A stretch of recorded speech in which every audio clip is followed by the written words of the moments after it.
kwamba kuna changamoto nyingi katika mji huu wa Mtwapa, na ni kweli kwamba changamoto hizi angalau tumeanza kuzimudu. Wakati tunapiga kura mwaka 2013, sura ya Mtwapa ilikuwa mbovu zaidi. Hapa Mtwapa ilikuwa lami, ni barabara kwenda Lamu. Ukiingia vitongojini ni mashimo, ni shida. Na hapo ndio serikali ya kaunti yenu tukasema kwamba kuna umuhimu kwamba jiji la Mtwapa lipate hadhi yake. Kama mheshimiwa alivyozungumza, ni kweli kwamba Mtwapa ni mji ambao unakaa kwa kasi zaidi, unakuwa kwa kasi zaidi katika ukanda wa Jumuiya ya Afrika Mashariki. Na ni kweli kwamba Mtwapa ilipoanza kukua haikuwa na mpangilio wowote.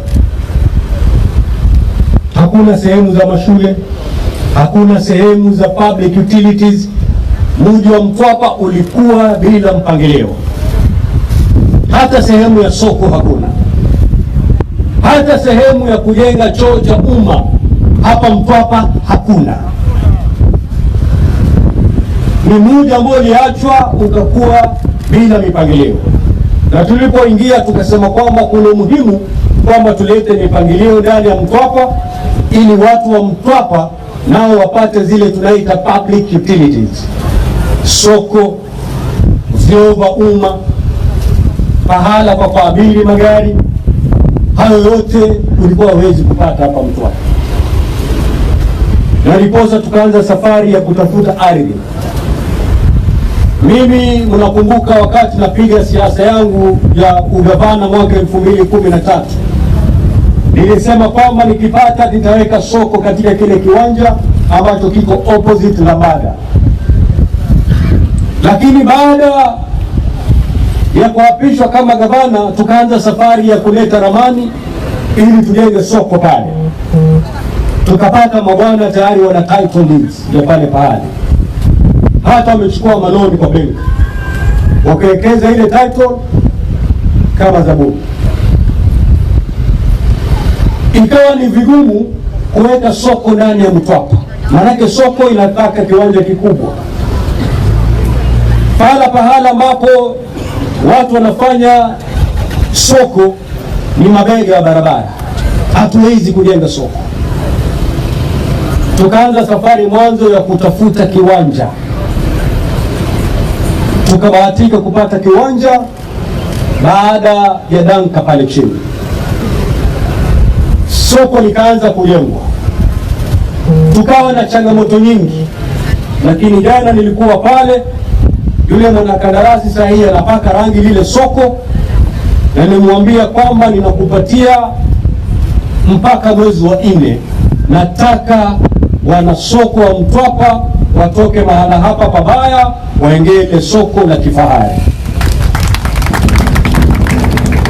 Wenye biashara sokoni hapa Mtwapa, kuna jua, kuna mvua au ni shida,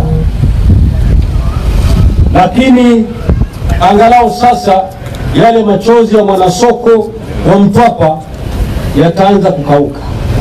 Manake pale pahala ambao tunaenda kuje Garika, kuje jua, mwanasoko wa Mtwapa atakuwa anafanya biashara yake pasipo bughudha yoyote.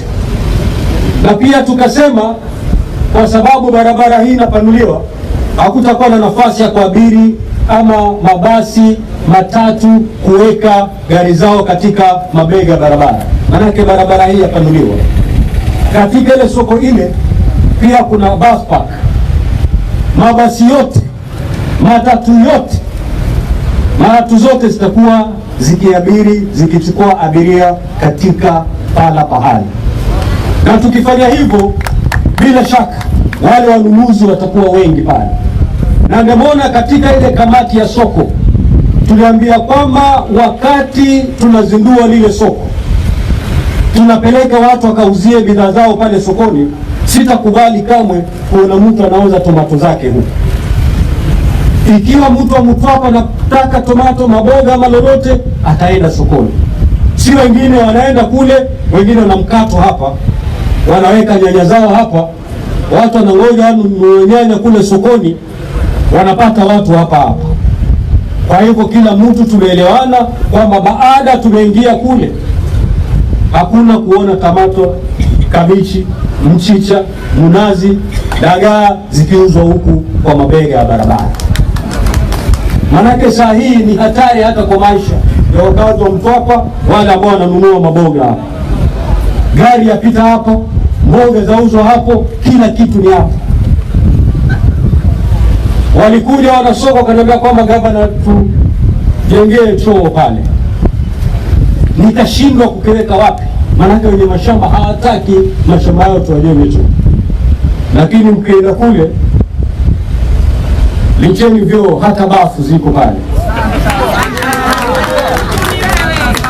Choo 6 na bafu 2 za kina mama, na choo 6 na bafu 2 za kina baba.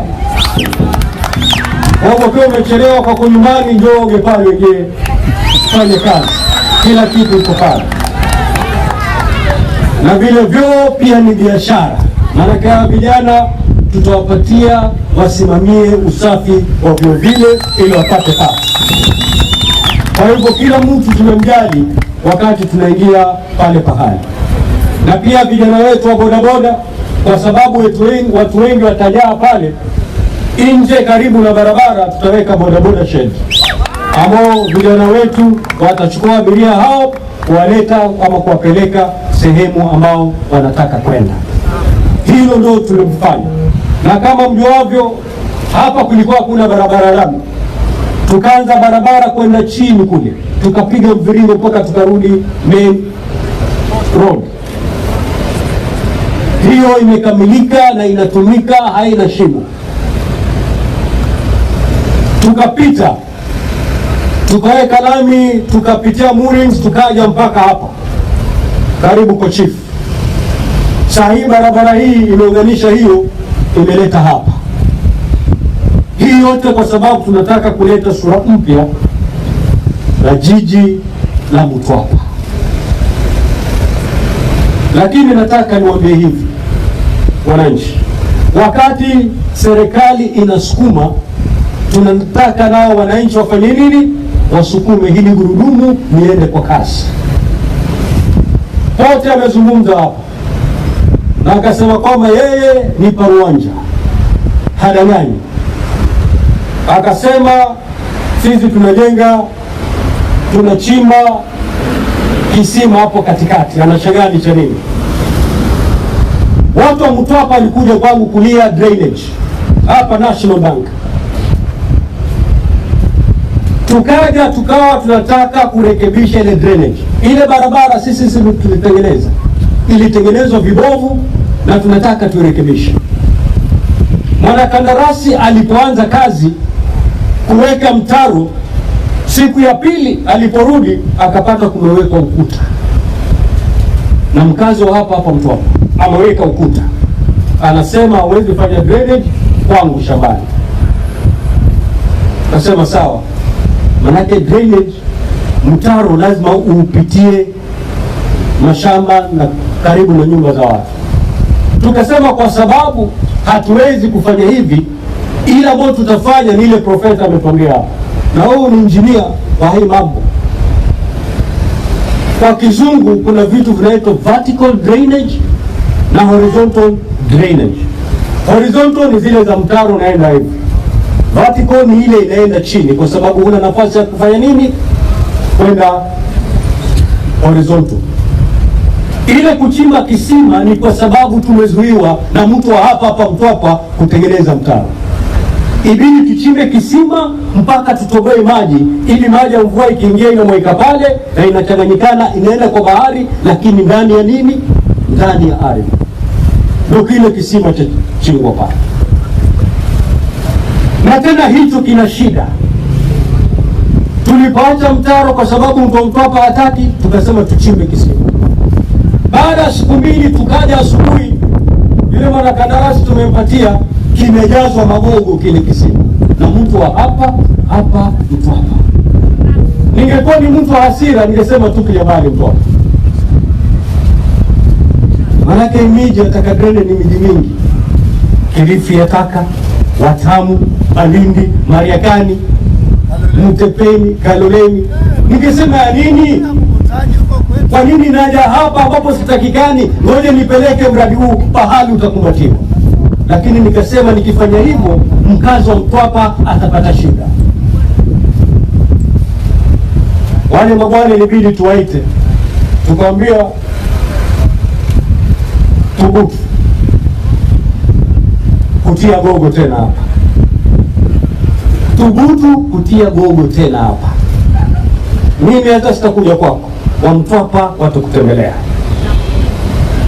Kwa sababu yale leo hii tumefikisha mita 100 kwenda chini. Hii yote tufanya kwa sababu hatutaki mafuriko, maji yaingie kwa wananchi.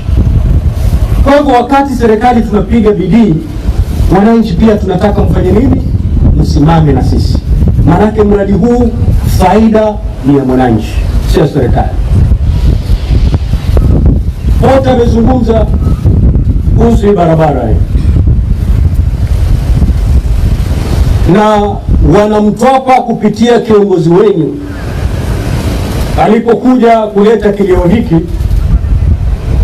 mimi nilikishikilia kwa kasi, kwa sababu mbali na wa Mtwapa wenyewe kufaidi hii barabara, mbali na barabara hii kufungua upande huu wa Mtwapa, pia watu wa Lamu watafaidi barabara hii, watu wa Malindi watafaidi barabara hii, watu wa Kilifi watafaidi barabara hii, watu wa Mombasa pia nao watafaidi barabara hii. Kama mjuavyo, Kilifi ni kaunti ambayo inategemea sana mambo ya utalii, na kwa sababu ndege nyingi za kitaifa za shuka Mombasa, lazima mtalii atashuka Mombasa apitie Mtwapa akienda wapi ama wapi ama wapi. Kiwa anatoka Malindi atakuja bili ndege Mombasa, lazima apitie hapa. Na kumekuwa na kilio kikubwa kwamba utatoka Malindi mpaka Mtwapa lisali moja, kuvuka Mtwapa lisali lingine, kwa sababu ya msongamano wa magari hapa. Ndio tukasema mbali na faida ambayo itamngakia Mtwapa mwenyewe, pia itapunguza msongamano. Kwa sasa hakuna mtalii ama mwananchi wa Kilifi ambaye anaenda Mombasa atalia tena eti ametumia masaa mengi kuvuka Mtwapa. Hii bypass ni suluhisho kubwa. Lakini Pota akasema kwamba hii faida hii barabara ni magari, si wananchi wa Mtwapa. Leo hii naizindua rasmi barabara hii, lakini mwanakandarasi bado yuko hapa anamalizia. Drainage bado yuko hapa na nini, haja sign completion certificate na sisi. Pota amesema mwezi wa 4 tutaona maajabu ya mvua. Baada ya kupatiwa completion certificate, bwana ana miezi 6 kabla hatujamlipa pesa yake ya mwisho. Mvua inyeshe, tuiangalie iko sawa ndio tumlipe, haiko sawa arudi hapa. Tumekosa nini hapa? Tumechenga wapi hapa? Mimi niliongea toka zamani, ile misemo ya chengo tulio, si mimi. Nimeweza kunichenga nikatulia mgani. Kwa hivyo hakuna chochote kimepotea hapa. Kuna miezi 6 kutoka tarehe ambayo tutampatia completion certificate kuangalia barabara hii. Pengine Mwenyezi Mungu atunyime mvua kwa miezi hiyo 6. Nakwambia Pote, pengine tujaze magari ya matangi maji tuje tuamwage tuone barabara itabehave vipi. Lakini tunaamini Mwenyezi Mungu atatupatia mvua na tutaona drainage iko vipi. Ikiwa haiko sawa, kama nilivyowaambia, mwanakandarasi lazima afanye nini? Arekebishe. Kwa hivyo hakuna chochote hapa ambacho kimepotea. Serikali yenu inajua inafanya nini. Na wakati tunazungumza lazima tuwe wa kweli. Mimi changamoto ya barabara hii najua vizuri sana. Hata maandamano yalikuwa hapa najua. kwamba imechelewa. Hii mambo ya barabara ina utaalamu wake. Mvua ikipiga huwezi tengeneza barabara. Wakati mvua inanyesha, ambao mwanakandarasi anazembea, amesimama, atatekeleza vipi ama atatengeneza vipi barabara ikiwa mvua yanyesha? Wakati aliposimama kwa sababu mvua, maandamano haya. Nikiambia nichonye unatumia kura akusia hivyo maizulie kumarigiza barabara.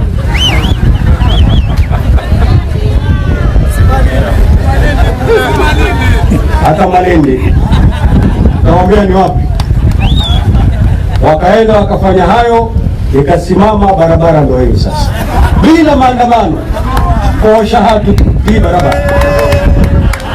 Kwa hivyo wakati mwingine mambo yakifanyika lazima tuwe na subira. Kuna sababu fulani, kuna mambo mengi ambayo yametendeka hapa. Wote amezungumza kuhusu kamati, ule uchungu ile kamati, najua umetoka wapi, na si hapa hadharani, si hapa. Maana yazungumza hapa, wengine mtawafuata na mara. Najua kumetukia nini mpaka uchungu ni mwingi, lakini yale si yangu. Yangu ni kuhakikisha barabara imekuja Mtwapa na imesaidia wakazi wa Mtwapa. Hilo ndo langu. MCA wenu amezungumza na akaomba zingine. Ile barabara ambayo tumezindua hivi leo, ile ni mviringo, inaenda na itarudi kushikana na hii hapa. Lakini mwaka huu tunaipeleka mpaka pale ambapo kuna baki maji wakati mvua ikinyesha. Pale ukipita kidogo ile police station. Hii ni awamu ya kwanza. Mwaka ujao kifedha tunamaliza mviringo. Halafu tena mwaka ujao tunataka tuanze Weybridge kuingia kule chini Jumarines. Hiyo tumeweka katika mipangilio. Mheshimiwa amezungumza kuhusu ile barabara kwenda juu. Nikamwambia aje ofisini, maana pia yeye ana kitita chake cha 25 milioni. Nikamwambia niambie utaziweka wapi, alafu nitakujaziliza kule mbele. Ili tuone ile barabara Mtomondoni pia nayo tumeweka katika mipangilio ya mambo ya lami. Copacabana imezungumzwa sana hapa. Ni vile mheshimiwa ameondoka, lakini nimwambia akitoka hapa apitie Copacabana. Mwana kandarasi yuko mpaka hivi tunazungumza, yuko pale yatengeneza Copacabana. Pengine eneo lake hajalipitia kwa sana. Na MCA kwa kazi ndio huregesha MCA, basi dawa na haki ya kurudi. Mna mangine kulicheni. Barabara nyingine ambayo umezungumzia na mheshimiwa amezungumzia hapa, ile hapa side Mochai, ile ambayo imezungumzwa, hata mzee Safari Mumba amezungumzia kwamba wananchi wenyewe wanaichangia na kuweka na majembe kuilima. Nataka niwaambie wale wananchi hawana haja kufanya ile jambo. Mwana kandarasi tayari amepatiwa award letter, wakati wowote ataingia kule na kutengeneza ile barabara ya kwa Mochai. Kwa hivyo wananchi ambao wanaacha kazi zao kuziba ile mashimo, waambie ile kazi ni yangu, na wiki hii mwana kandarasi ataingia kule na kuitengeneza ili ile barabara iwe safi. Kisheria ya tendering lazima ukimpatia mtu award letter angoje siku 14 kwanza, ili wale ambao hakupata kiwa kuna malalamishi, kwa kuna kesi tusisikize ndo aje. Lakini tumempatia barua, anangoja siku 14 zake ziishe na matingatinga yaje yalainishe ile barabara. Kwa hivyo mzee Safari Mumba ndio ataweke kikao, waambie wale wenzako hakuna haja watoke majasho, mimi leo nitakuja nitoe jasho langu kule. Hilo mipangilio ambayo tumeweka hapa Mtwapa. Mambo ya hospitali, tulipoingia ugatuzi ulipokuja, hii hospitali mwanzo ilikuwa anayesimamia ni clinical officer. Kwa nataka daktari niende Kilifi ama Mombasa. Leo hii tuna daktari kamili, timilifu katika hospitali hii. Na pale ukienda saa hii utakuta kuna mjengo umesimama. Kuna wodi 2 ambazo zinajengwa. wodi moja ya kina mama na moja ya kina baba. Tunajenga maternity theater. Hatutaki mama mjamzito hapa Mtwapa abewe na matatu apelekwe Makadara akafanyiwe cesarean kama upasuaji. Hiyo yote itafanyika hapa Mtwapa. Pia kuna kitengo cha watoto ambao tunakamilisha. Tunajenga nyumba 2 za madaktari ili badala ya kuwa na daktari mmoja tuwe na madaktari 2 hapa Mtwapa. Tunajenga hostels. Wale wanafunzi wa Kenya Medical Training Center wanatusaidia sana katika hospitali zetu, lakini kwa sababu Mtwapa hakuna hostels, wote lazima watoke Kilifi. Tukikamilisha wale wote watakuwa hapa. Hii yote ni kwa sababu tunataka Mtwapa ipande hadhi yake, kwa sababu ni jiji na ni jiji la kihistoria. Na haya yote yanakuja kwa sababu ya kuwa na utendakazi wa karibu na wakazi wenyewe wa Mtwapa. Hakuna mradi tutaoleta hapa pasipo kupata idhini na kutoka kwa wananchi wenyewe. Manake miradi hii yote ni miradi yenye, na ni vizuri muweke you own it kama miradi yenye. Mheshimiwa wa Mtepeni amezungumza naye akatuletea pakata kubwa la shida zake. Mheshimiwa chairperson wa mambo ya barabara wa Kibarani kule Kilifi naye akaja na mzigo wake. Nataka niwaambie hivyo waheshimiwa na pia wananchi, pato letu ambalo linakuja hapa Kilifi na katika kaunti yote ile hapa Kenya ni 15% ya pato lote la taifa. 15% ya ushuru wote unaokusanywa unawekwa pamoja, ndio ile 15% inagawanywa mara 47, ndio Kilifi tunapata. Ndio tunafanya mambo haya.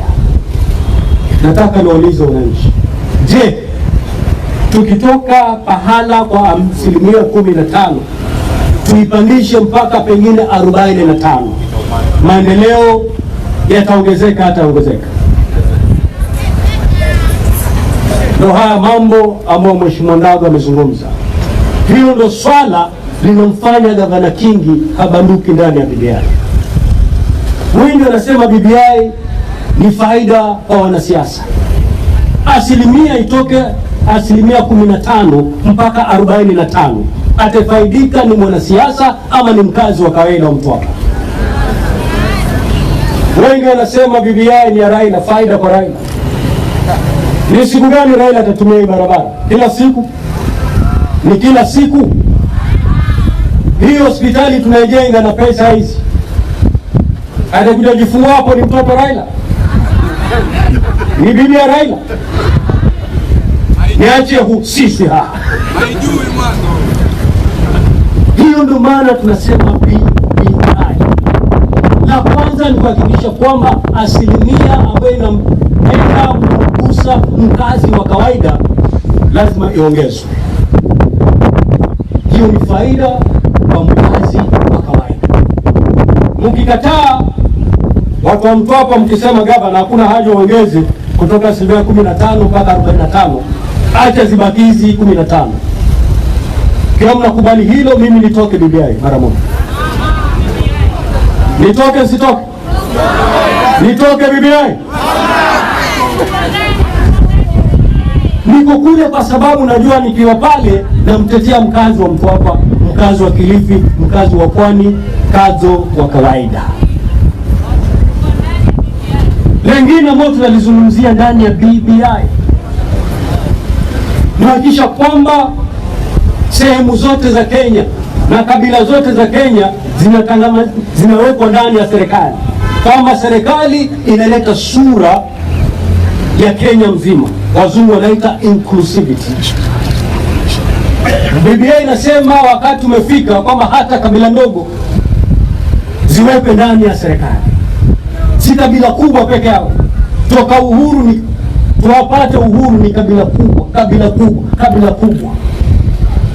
Wao ndio rais ama deputy president. Wanageuzana, wewe ukija hapa, wewe utarudi hapa. Lakini ni kabila ngapi? Kabila mbili kubwa za zote. Ni siku gani ninyi mtakuwa ndani katika meza ya ngazi ya juu ndani ya serikali? Ndio maana BBI inasema kwamba hatutaki tena jambo kama hili. Makabila ya Kenya ni zaidi ya 42. Kwa nini? Zaidi ya miaka na 50 Kenya hii inaongozwa na kabila mbili pekee yake. Kwa nini? Ndio BBI inaulizwa swali, si kingi. Na tunataka tupate suluhisho.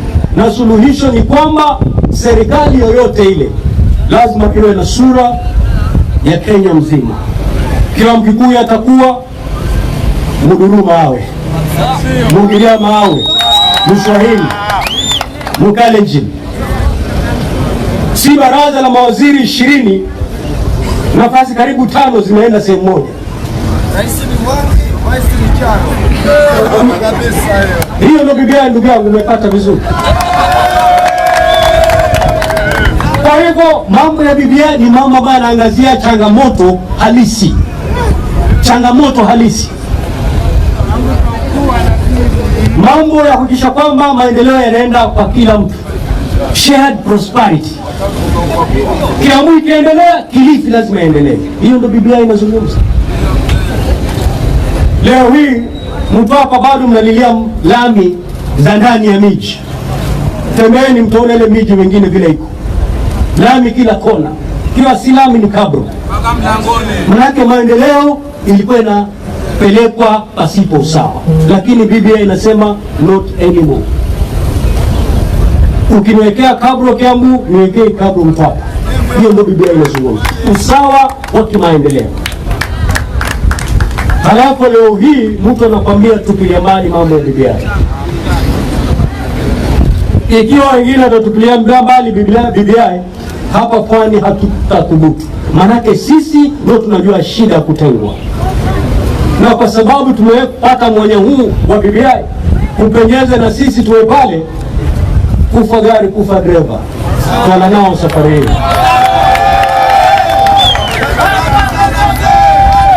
Ikiwa BBI hii itaongeza pesa ya chini, sisi tutasimama na BBI. Ikiwa BBI hii itahakikisha mkazi wa pwani wa Kilifi amekaa katika ngazi ya juu ya maamuzi ya maendeleo ya nchi hii, tuko ndani. Ikiwa BBI italeta usawa wa kimaendeleo ndani ya Kenya hii, pwani tuko ndani. Kwa hivyo watu wasije wakatuambia sijui nini. Tuna nia na tumeona mwanya ya kutimiza nia yetu. Nia yetu ni kuhakikisha maendeleo umekuja mashinani kwa wingi, na mwanya umekuja kupitia BBI. Tutapenyeza kuona kwamba mkazi halisi wa pwani na Mkenya amepata nini? Amepata haki yake. Lakini kawaida wala Mijikenda husema hivi, zinazo maundani kazikosa makongoro. Na sisi Waswahili tunasema kila soko lina mwenda wazimu wake. Baada ya kujua faida ya BBI kwa pwani, wapwani wote walikuja hapa World Waters. Kila ward ilileta mabalozi 300. Kila ward ya hapo pwani tukakaa hapa World Waters, tukachangia moja baada ya moja. Wabunge wetu, maseneta, magavana, kina nani, kila mtu alikuwa pale. Tukasuka mpaka tukaja na mapendekezo. Mimi nikakabidhiwa jukumu la kusoma mapendekezo yale, nikayasoma. Yale si mapendekezo yangu, yale ni mapendekezo ya mpwani baada ya kukaa kushauriana. Taita Taveta ilikuwa pale, Kwale ilikuwa pale, Lamu ilikuwa pale, Tana River ilikuwa pale, pande zote za pwani zilikuwa pale, na pwani ikazungumza kwa sauti moja. Mimi nilikuwa tu kama kipopolipo cha kuzungumza, lakini yale yote yalitoka Pwani. Leo hii Mpwani, mtoto wa hapa nyumbani, anasimama anazungumza vibaya kuhusu yale yote yalozungumzwa na pande zote za Pwani. Hivyo ndio tulivyo sisi. Wakati huu region zingine zimeshikana, hazitaki kuleta hata mwanya mmoja. Sisi tumeanza kutegana hapa tuanza kutegana mpaka BBI inaanza kusukumiwa wengine. Hii BBI ni ya Kingi. Wapwani wenyewe walizungumza pale, na kama mjuavyo waliozungumza Wapwani juzi si mambo mageni, mambo ya regional government. Hiyo ni kizungu, lakini hapa tunahitaji hanuhunaihadhe majimbo gangu la Kingi hapa.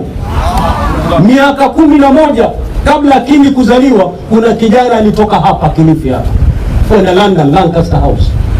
11 years before King was born, aliabiri ndege kutoka hapa Kilifi kwenda Lancaster House London. Lengo ni moja tu, kusukuma kivovote, lakini katiba itapeana uhuru Kenya, lazima iwe na majimbo. Nani ni hanie? Mwamjua ni nani huyo? Ronald Ngala. Miaka 11 kabla Kingi kuzaliwa, Ngala alienda London. Lengo lake ni majimbo. Leo hii inasemekana kwamba majimbo ni ya Kingi. Akapigana mpaka akapatiwa. Si yale wao ambao walikuwa wanataka Ngala, lakini angalau walipatiwa. Wakati unapata uhuru, we had regional governments. Kulikuwa na serikali ya kitaifa, regional government, halafu na hizi serikali za mitaa, county councils, 3 tier. Ni mapya haya. Na kutoka hapo Mpwani hajabanduka pahala nataka majimbo. Kama mlibanduka mnaambia sasa na mimi niache. Hiyo ndio is the identity of the coastal person. Hiyo ndio kitambulisho wa Mpwani. Ikija mambo ya serikali, Mpwani anajulikana toka jadi, toka Kingi hajazaliwa, kwamba Mpwani atakacho ni kitu kimoja, majimbo.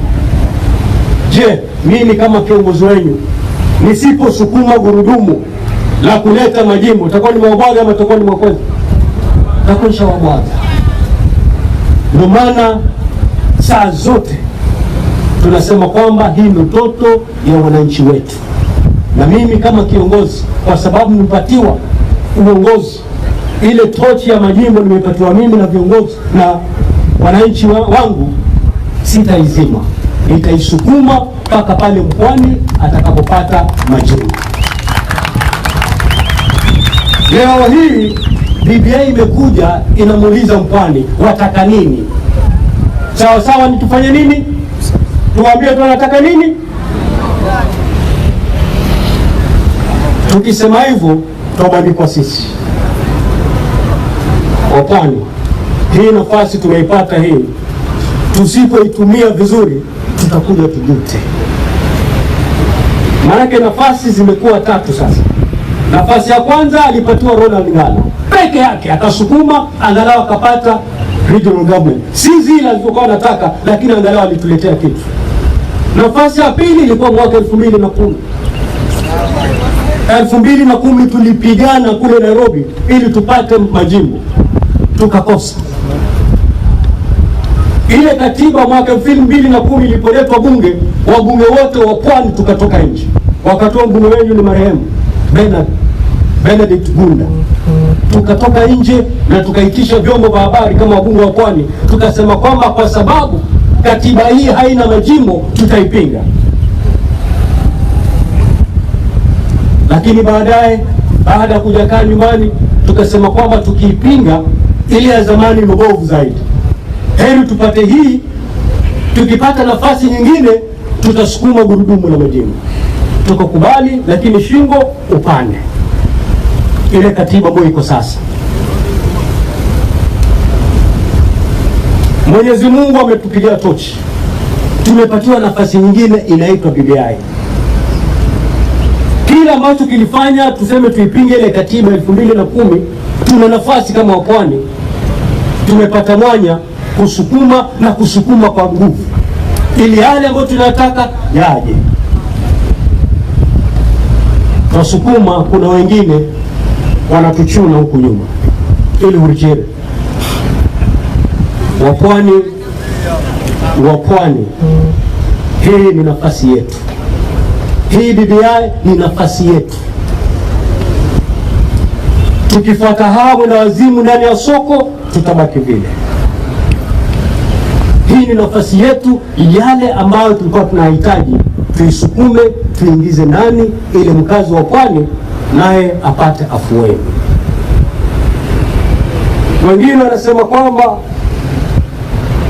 BBI haileti mambo manufaa, inataka tukuleta viti. Uleta viti kwa wanasiasa. Hivyo ndio wanasema. Hebu sio kamsike nani? Hamu yasikie haya. Wanakuja hapa, haya mazuri mengi hawazungumzi. Wakija hapa sema mambo ya BBI ni wanataka prime minister sijui nani, basi kwa wananchi atende nayo. Haya mengine mazuri matupu hawataki kuyazungumza. Tabia ya mchawi ndio hiyo. Haya mazuri yote, rasilimali nyingi kuja chini, mambo ya mashamba, haya yote hawataki kuzungumzia. Wanazungumza ni moja tu, kwa sababu anataka kupatia BBI jina mbovu ili waiue. Lakini sisi tunajua. Hapa naona vijana wametoka mashambani kule ndani. Mimi nilelewa kule mashambani ndani. Na baba alitufunza urefu.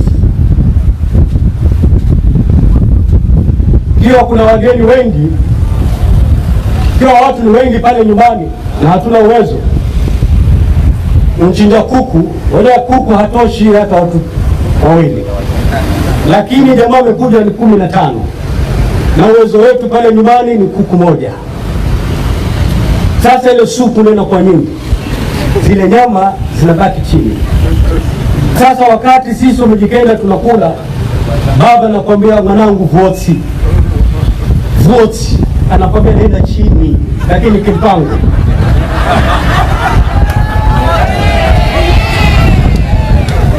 Wale jamaa ni tonzi ya mchuzi. Manake kama maji kuna mkochi. Lakini mzee anakuambia mwanangu voti. Hilo ndo nataka niwaambie wakazi wa pwani. Nyama ya BBI iko chini. Vote, pwani vote. Ukuhe baya. Mazuri yako chini kule, haja jamaa watakwambia hii ni supu peke yake. Hakuna kuku hapa. Lakini nataka niwaambie ana nyama hotini hapa. Pwani hana nyama hotini hapa. Ili na sisi tupate nafasi ya kujiendeleza kikamilifu. Ni sawa wananchi? Kuna mengi, maana ndani ya miezi miwili mimi nitarudi kuzindua hii soko. Ili wachuruzi waingie pale, tutazungumza zaidi. Na pia ndani ya miezi miwili tutakuja kufungua rasmi hospitali yetu ili tupate maendeleo zaidi. Watu wangu, wazee wangu, tumezungumza hapa kwamba mmeitwa kule mkazungumze, na shida kubwa hamuna vitambulisho.